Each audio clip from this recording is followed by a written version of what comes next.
Hello सांग मैंने welcome to my YouTube channel. तो सांग मैंने आज हम यही वीडियो रे किसी इंपोर्टेंट क्वेश्चन नहीं आसी तो वीडियो को स्किप न करी शेष पर्यंत देखूँ। आ जो मैंने चैनल टी सब्सक्राइब करना जल्दी जल्दी चैनल टी सब्सक्राइब कर दिंतु और बेल आइकन टी प्रेस कर दिंतु जद्वारा कि जिते बड़े वीडियो पोस्ट कला मात्रे सर्वप्रथम नोटिफिकेशन तुम मान पाखे पहुँच पार। भारतर केउं राज्यर लोक कुकुर मांस खाती?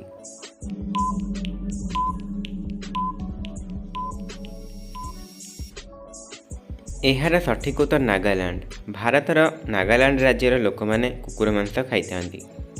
नंबर 2, मुहर सुंदरता बढ़ाइबा केउं फल खाइबा उचित?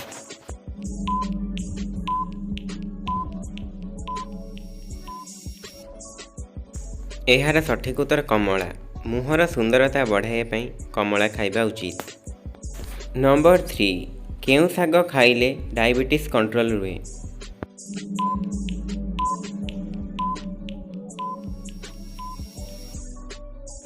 एहार सठिक उत्तर निम्ब शाग। निम्ब शाग खाइले डायबिटीज कंट्रोल रही है। नंबर 4, घी सहित कौन मिसाई खाइले मनुष्यर दृष्टिशक्ति बढ़ी थाए?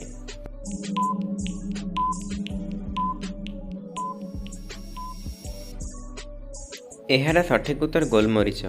घी सहित गोलमरीच मिसाई खाइले मनुष्यर दृष्टिशक्ति बढ़ी थाए। नंबर 5, भारतर केउं राज्य रे सबुठारु अधिक आखु उत्पादन करा जाए?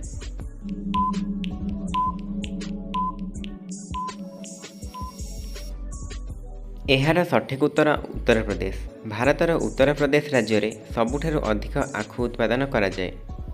नंबर 6, केउं देशर लोक सबुठारु अधिक एसी व्यवहार करती?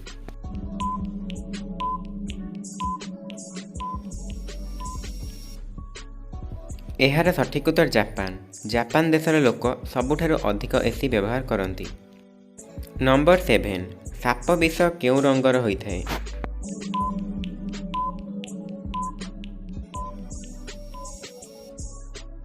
एहार सठिक उत्तर हलदिया रंग। साप विष हलदिया रंगर होइथाए। नंबर 8, कुकुर कामुड़िले केते वर्ष परे भी मनीष मरी जाई पारे?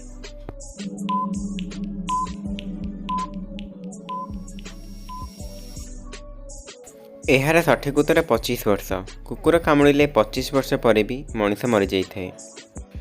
नंबर 9, भूमिकंप हेबा पूर्वरु केउं जीव जानी पारे?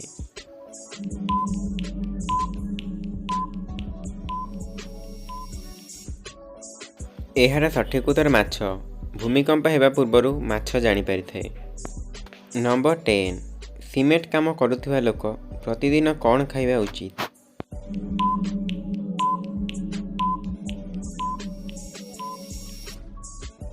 एहार सठिक उत्तर गुड़। सिमेंट काम करुथिबा लोक प्रतिदिन गुड़ खाइबा उचित। नंबर 11, भारतर केउं राज्यर लोक माने नड़िया तेल रे खाद्य रोषेई करिथांती?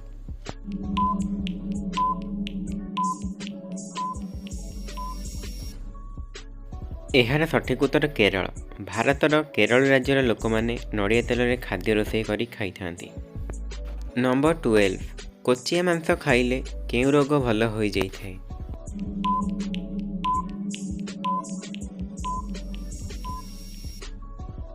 एहार सठिक उत्तर रक्तहीनता। कोचिया मांस खाइले रक्तहीनता रोग भल होई जाइथाए। नंबर 13, केउं पक्षी मनुष्यर मांस खाइथाए?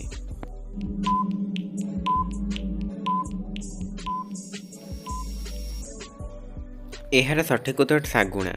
शागुणा पक्षी मनुष्यर मांस खाइथाए।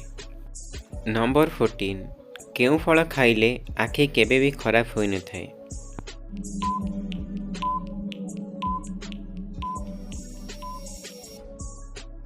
एहार सठिक उत्तर जुआणी फल। जुआणी फल खाइले आखि केबे भी खराब होई न थाए। नंबर 15, कंचा रसुण खाइबा द्वारा केउं रोग भल होई जाए?